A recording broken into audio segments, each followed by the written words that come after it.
Hello everyone, आप सभी का हमारे चैनल पर स्वागत है। आज की इस वीडियो लेक्चर में हम क्लास 12 रसायन विज्ञान प्री बोर्ड परीक्षा 2026 के क्वेश्चन पेपर को देखेंगे कि किस तरह से जो क्वेश्चन है इसमें पूछे गए हैं और साथ ही जितने भी सारे प्रश्न इसमें दिए गए हैं सभी प्रश्नों को हल करते हुए और जितने भी सारे न्यूमेरिकल सवाल इसमें दिए गए हैं सभी को हल करते हुए पेपर के बारे में यहाँ पर हम सीखते हुए आगे चलेंगे। सबसे पहले यहाँ पर हम क्वेश्चन नंबर फर्स्ट में आएंगे तो यहाँ से हमारा 6 मार्क्स का बहुविकल्पी प्रश्न पूछा गया है। क्वेश्चन नंबर पहला का क यहाँ पे दे रखा है, जब सेल से कोई धारा प्रवाहित न हो रही हो तो इलेक्ट्रोडों के विभव में अंतर को कहते हैं, यानी इनके अंतर को क्या कहते हैं यहाँ पर हमें बताना है। तो ऑप्शन नंबर जो बी वाला यहाँ पर दे रखा है, सेल का विद्युत वाहक बल, ये इसका आंसर हो जाएगा। इसके बाद क्वेश्चन नंबर ख में आएंगे तो संक्रमण धातु परिवर्ती ऑक्सीकरण अवस्था प्रदर्शित नहीं करती है तो वह है, तो इनमें से यहाँ पर हम देखेंगे तो ऑप्शन नंबर जो डी वाला दे रखा है जेडन जिंक, ये वाला इसका आंसर हो जाएगा। इसके बाद यहाँ पर क्वेश्चन नंबर ग में आएंगे तो CuNH3 का होल 4 Cl2Cl में CO की उप संयोजन संख्या यहाँ पर हमें बतानी है। तो ऑप्शन नंबर जो डी वाला दे रखा है इसमें CO की उप संयोजन संख्या 6 इसका आंसर हो जाएगा। इसके बाद यहाँ पर क्वेश्चन नंबर घ में आएंगे तो निम्न में से कौन सबसे प्रबल अम्ल है, तो इनमें से यहाँ पर हम देखेंगे तो ऑप्शन नंबर जो डी वाला यहाँ पर दे रखा है Cl3COOH, ये वाला इसका करेक्ट आंसर हो जाएगा। इसके बाद यहाँ पर क्वेश्चन नंबर अंग में आएंगे तो कार्बिल एमीन क्रिया देता है, तो कार्बिल एमीन यहाँ पर हम देखेंगे तो ऑप्शन नंबर जो फर्स्ट वाला दे रखा है CH3NH2, ये इसका आंसर हो जाएगा। इसके बाद यहाँ पर क्वेश्चन नंबर 4 में आएंगे तो ग्लूकोज या एल्डिहाइड टालेन अभिकर्मक से क्रिया करके बनाता है, तो इनमें से यहाँ पर हम देखेंगे तो जब वो क्रिया करता है तो रजत दर्पण बनता है, यानी ऑप्शन नंबर बी वाला AG, ये इसका आंसर हो जाएगा। AG को रजत दर्पण बोलेंगे। इसके बाद यहाँ पर क्वेश्चन नंबर सेकंड में आएंगे तो 2-2 नंबर से संबंधित 4 प्रश्न यहाँ पर पूछा गया है। क्वेश्चन नंबर 2 का क यहाँ पर दे रखा है, सम परासरी विलयन किसे कहते हैं, उदाहरण सहित यहाँ पर हमें समझाना है। तो इसका आंसर आपको कैसे लिखना है, सम परासरी विलयन वे दो विलयन जिन्हें अर्ध परागम्य झिल्ली से पृथक करने पर परासरण नहीं होता सम परासरी विलयन कहते हैं। इन विलयनों का परासरण दाब समान होता है। उदाहरण हम कैसे देंगे, उदाहरण में यहाँ पे हम देखेंगे तो लाल रुधिर कणिकाओं तथा नमक का विलयन सम परासरी होती है। इसके बाद क्वेश्चन नंबर ख में आएंगे तो एक प्रथम कोटि की अभिक्रिया 100 सेकंड में 50% संपन्न होती है। अभिक्रिया का वेग स्थिरांक यहाँ पर हमें ज्ञात करना है। वेग स्थिरांक यानी के का मान यहाँ पर हमें निकालना है। तो इस प्रश्न को आपको कैसे हल करना है, क्वेश्चन नंबर सेकंड का ख यहाँ पे दे रखा है। सबसे पहले यहाँ पर हम देखेंगे तो अभिक्रिया के वेग स्थिरांक का सूत्र क्या होता है, तो अभिक्रिया के वेग स्थिरांक का सूत्र के बराबर 2.303 बटा टी log 10 A बटा A माइनस एक्स होता है। ठीक है, अभिक्रिया के वेग स्थिरांक का ये सूत्र होता है और यहाँ पर हमें के का मान निकालना है। ठीक है, जहाँ पर यहाँ पर हम देखेंगे तो जो A और A माइनस एक्स ये सभी क्या होते हैं, यहाँ पर जो A होता है, जहाँ A बराबर जो होता है वो हमारा प्रारंभिक सांद्रण होता है। प्रारंभिक सांद्रण और A माइनस एक्स ये होता है हमारा टी पश्चात सांद्रण।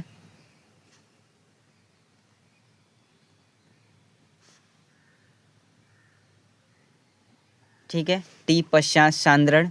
अब इसके बाद यहाँ पर हमारा दिया क्या है, एक प्रथम कोटि की अभिक्रिया 100 सेकंड में, यानी टी का मान यहाँ पर हमें 100 सेकंड दे रखा है।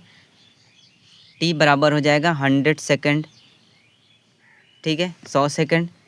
अब इसके बाद यहाँ पे क्या कर रहा है, 100 सेकंड में 50% संपन्न होती है, यानी 100 सेकंड में वो 50% संपन्न होती है। यानी यहाँ पर हम सबसे पहले देखेंगे तो इसका जो प्रारंभिक सांद्रण है वो कितना है, 100 तक है। यानी पहले हमें 100 का टारगेट मिला है, जैसे हमें 100 यानी 100% पूरा का पूरा है, जिसमें से वो कितना पूरा कर ले रही है, 50%। तो शुरुआती यानी प्रारंभ का कितना है, 100, यानी प्रारंभिक सांद्रण कितना दे रखा है, 100 दे रखा है। तो प्रारंभिक सांद्रण यानी ए का मान हमें 100 दे रखा है, ठीक है। तो ए बराबर हो जाएगा 100, ठीक है। अब इसके बाद यहाँ पर क्या होगा, यहाँ पर देखेंगे तो 100 सेकंड में 50% संपन्न हो जाती है, यानी 100 सेकंड में 50% संपन्न होने का मतलब ये है कि टी पश्चात इसका सांद्रण यहाँ पर हम देखेंगे, यानी 100 सेकंड में 100 सेकंड के पश्चात, ठीक है, 100 सेकंड के पश्चात 50% पूर्ण हो जाती है, ठीक है। 100 सेकंड के पश्चात 50% पूर्ण हो जाती है, यानी 50% संपन्न हो जाती है, यानी 30 सेकंड पश्चात, ठीक है। टी की जगह यहाँ पर 100 हो जाएगा, यानी 100 सेकंड के पश्चात। तो इस तरह से यहाँ पर a माइनस एक्स का मान हमें क्या मिलेगा, a माइनस एक्स बराबर हमको इसका मान मिलेगा 50, ठीक है। अब सारा मान हमको पता चल गया है, टी का मान हमें 100 दे रखा है, ए का मान हमें 100 दे रखा है, ठीक है। और 100 सेकंड के पश्चात यानी 30 सेकंड के पश्चात a माइनस एक्स का मान भी 50 हमको दे रखा है। अब इसके बाद यहाँ पर हम इसका वेग स्थिरांक निकाल लेते हैं, k का मान। तो k का मान निकालेंगे तो मान सब पुट कर देते हैं। k बराबर क्या हो जाएगा, 2.303 इसके बटा t का मान 100 दे रखा है, ठीक है। अब ये हो जाएगा log 10, a का मान यहाँ पर a का मान कितना दे रखा है, 100, और इसके बटा a माइनस एक्स का मान दे रखा है 50, ठीक है। अब यहाँ पर हम हल करेंगे तो क्या होगा, 50 से कम 50, 50 दूनी के 100, 2 बार में कट जाएगा है। तो यहाँ पर हमें क्या मिलेगा, k के बराबर 2.303 इसके बटा यहाँ पर दे रखा है 100, ठीक है। अभी यहाँ पर हमें क्या मिला, log 10 2, ठीक है। तो log 10 2 का एक मान होता है, यानी इसका एक निश्चित मान होता है। log 10 2 बराबर होता है 0.3010, ठीक है। ये log 10 2 का मान होता है, तो यही मान यहाँ पर हम रख देंगे इसके जगह। तो यहाँ पे क्या हो जाएगा, k के बराबर 2.303 इसके बटा ये 100 हो जाएगा, और गुणे log 10 2 का मान कितना हो जाएगा, 0.3010, ठीक है। अब इसके बाद यहाँ पे हमें क्या करना है, इन दोनों का गुणा करना है। तो इन दोनों का हम गुणा करेंगे तो कितना आएगा, k के बराबर इन दोनों का हम गुणा कर लेंगे तो 0.693 आएगा, और इसके बटा यहाँ पे दे रखा है 100, ठीक है। अब इसके बाद यहाँ पर हमें क्या करना है, भाग करना है। तो भाग कर देंगे तो क्या आ जाएगा, k के बराबर 0.00693 हो जाएगा, ठीक है। अब इसके बाद इसको हम मानक रूप में लिख लेते हैं, ठीक है। मानक रूप में यहाँ पे हम इसको लिखेंगे तो क्या हो जाएगा, घात के रूप में k बराबर यहाँ पर दशमलव, यहाँ पर हम देखेंगे तो 6 लिखेंगे, तो यहाँ से हमें 3 0 मिलेगा, ठीक है। यहाँ से कितना मिला, 3 0 इसके आगे है, यानी 6 को आगे लिखेंगे तो 6.93 गुणे, ठीक है। 10 के पावर कितना हो जाएगा, यहाँ से 3 0, पावर इधर जाएगा तो माइनस का रूप ले लेगा, 10 के पावर -3। तो यहाँ से इस तरह से अभिक्रिया का वेग स्थिरांक, यही k का मान यहाँ पे हमें निकालना था। तब अब इसका मात्रक क्या हो जाएगा, सेकेंड इनवर्स, ठीक है। तो इस तरह से यही हमारा आंसर हो जाएगा। और इस प्रश्न को इसी तरह से हमें सॉल्व करना था। इसके बाद क्वेश्चन नंबर ग में आएंगे तो निम्न अभिक्रिया को पूर्ण कीजिए तथा ABC का सूत्र एवं नाम यहाँ पर हमें लिखना है। ठीक है, तो यहाँ पर हम ABC का अगर नाम देखेंगे तो ABC का नाम क्या हो जाएगा, ए का नाम हो जाएगा HNO2 और B का नाम हो जाएगा CH3Cl और C का नाम हो जाएगा CH3CN। इसके बाद यहाँ पर क्वेश्चन नंबर घ में आएंगे तो ग्लूकोज का संरचना सूत्र यहाँ पर हमें लिखना है। तो ग्लूकोज का जो संरचना सूत्र होता है वो C6H12O6 होता है। ठीक है, ये इसका संरचना सूत्र होता है। इसके बाद क्वेश्चन नंबर 3 में आएंगे तो 2 नंबर से संबंधित 4 प्रश्न यहाँ पर पूछा गया है। क्वेश्चन नंबर 3 का क दे रखा है विद्युत अपघटन का फैराडे का प्रथम नियम यहाँ पर हमें लिखना है। तो विद्युत अपघटन के फैराडे का प्रथम नियम, इस नियम के अनुसार विद्युत अपघटन की क्रिया में किसी इलेक्ट्रोड पर मुक्त अथवा एकत्रित होने वाले पदार्थ की मात्रा विलयन में प्रवाहित होने वाली विद्युत की मात्रा के कुल आवेश के समानुपाती होता है, यानी W के बराबर ZIT होता है। ठीक है, इस तरह से विद्युत अपघटन के फैराडे का ये प्रथम नियम हो जाएगा। इसके बाद क्वेश्चन नंबर ख में आएंगे तो समन्वय संख्या को उदाहरण द्वारा यहाँ पर हमें स्पष्ट करना है। तो समन्वय संख्या क्या होती है, समन्वय संख्या किसी क्रिस्टल चालक में कोई परमाणु अपने निकटतम जितने परमाणुओं से घिरा रहता है उसे उस परमाणु की समन्वय संख्या कहते हैं। इसके बाद क्वेश्चन नंबर ग में आएंगे तो अंतः संक्रमण तत्वों के समान इलेक्ट्रॉनिक विन्यास यहाँ पर हमें लिखना है। ठीक है, तो इसका इलेक्ट्रॉनिक विन्यास क्या हो जाएगा, यहाँ पर हम देखेंगे तो N-2 F 1 से लेकर 14 तक, इसके बाद कॉमा N-1 D 1 से लेकर 2 तक, इसके बाद कॉमा NS²। इस तरह से ये अंतः संक्रमण तत्वों के समान इलेक्ट्रॉनिक विन्यास हो जाएगा। इसके बाद क्वेश्चन नंबर घ में आएंगे तो प्रतिशक में प्रयुक्त होने वाले यौगिक का नाम तथा रासायनिक सूत्र यहाँ पर हमें लिखना है। तो प्रतिशत में प्रयुक्त होने वाले यौगिक का नाम बोरोन है और इसका रासायनिक सूत्र B होता है।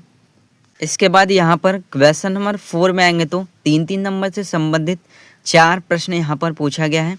क्वेश्चन नंबर 4 का क यहाँ पर दे रखा है DDT बनाने की विधि, रासायनिक समीकरण यहाँ पर हमें लिखना है तथा इसका पर्यावरण पर क्या प्रभाव पड़ता है।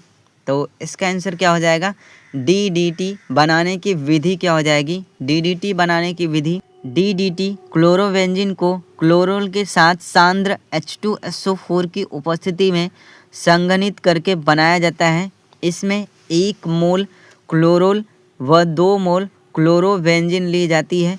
इसका रासायनिक समीकरण क्या होता है, C6HSCl plus C6H4Cl2 gives C14HgCl5 plus HCl होता है।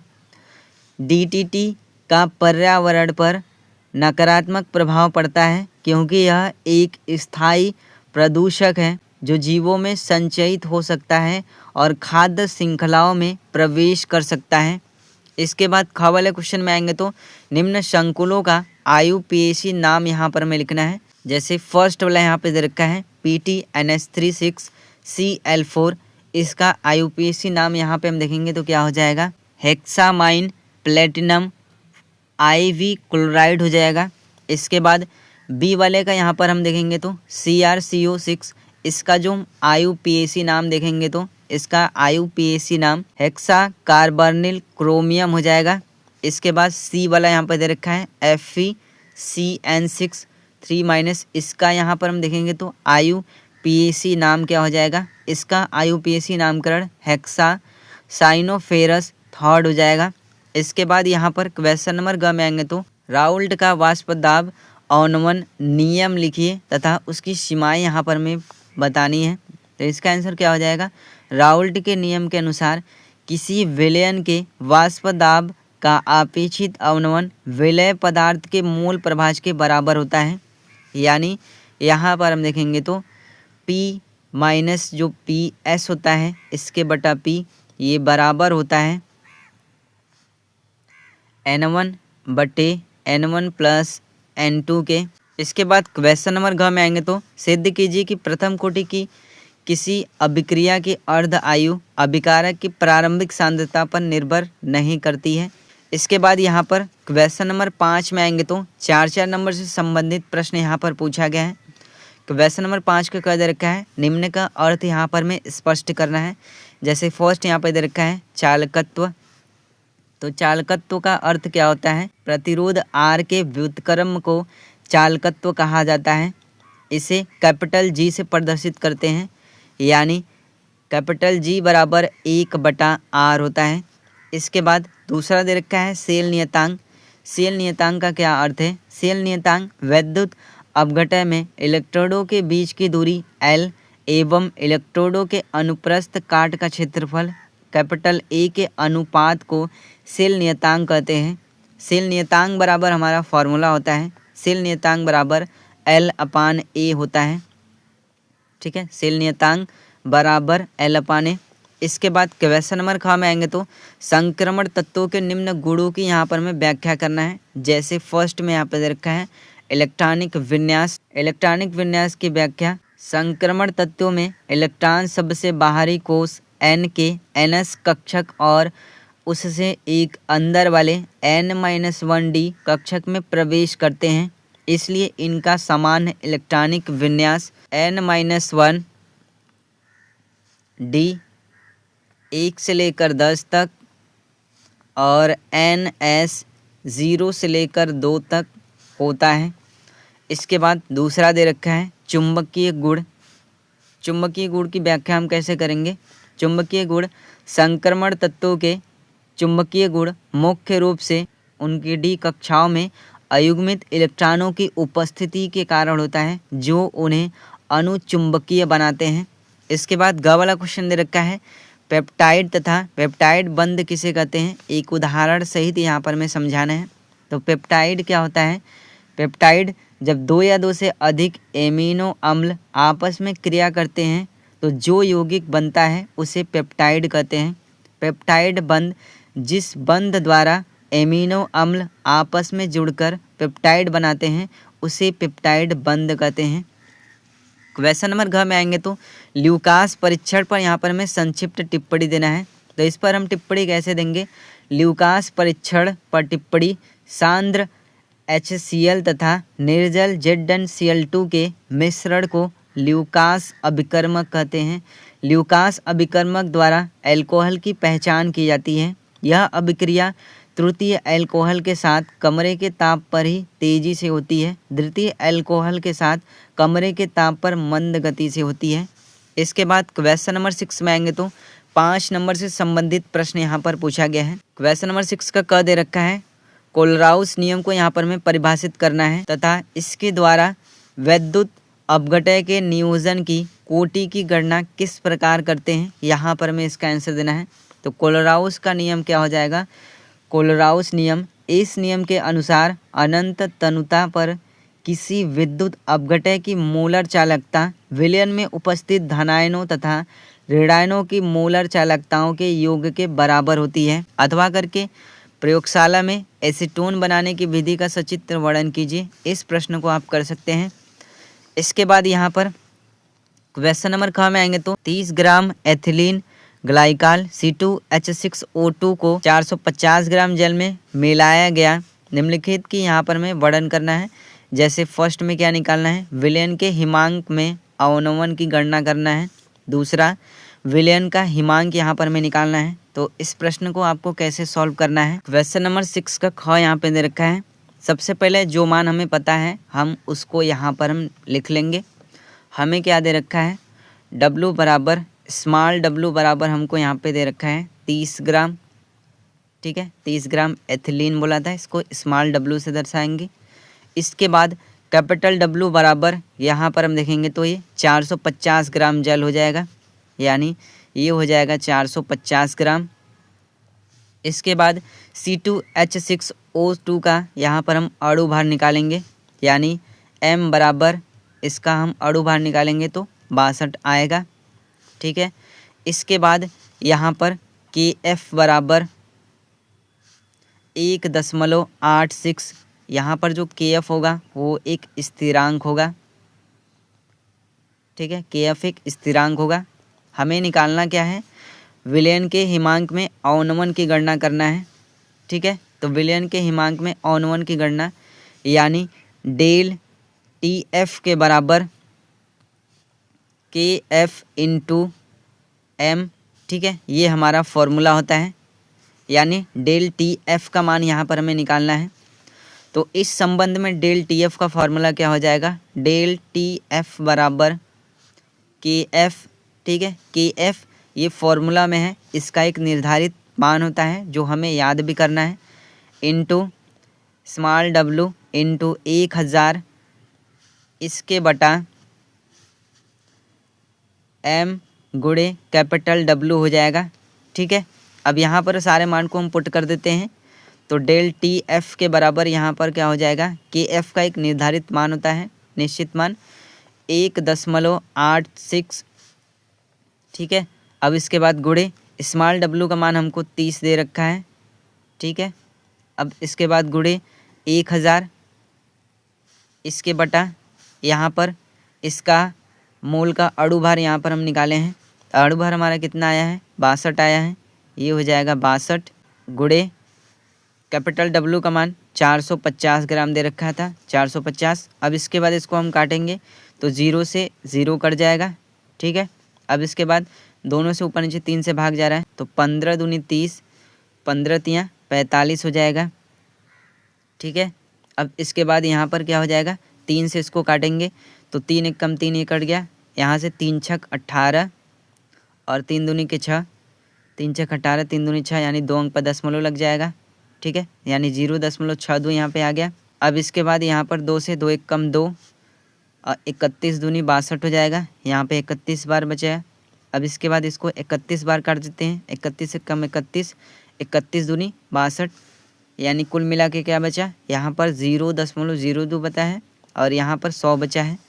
तो डेल TF के बराबर हमें क्या मिला, 0.02 इंटू 100 यहाँ पर हमें मिला है। ठीक है, इसका हम गुणा कर देंगे तो क्या हो जाएगा, डेल TF के बराबर यहाँ से हमको 2.0 मिल जाएगा। ठीक है, तो ये 2.0 केल्विन आ गया। तो इस तरह से ये हमारा हिमांक में अवनमन का मान आ गया। अब इसके बाद B वाला हमें यहाँ पर निकालना था, विलयन का हिमांक। विलयन का हिमांक यानी यहाँ पर हमें TF का मान निकालना है। ठीक है, इसका मान यहाँ पर हमें निकालना है। तो विलयन का हिमांक निकालने के लिए सबसे पहले हमें शुद्ध जल का हिमांक पता होना चाहिए। तो शुद्ध जल का हिमांक, जल का हिमांक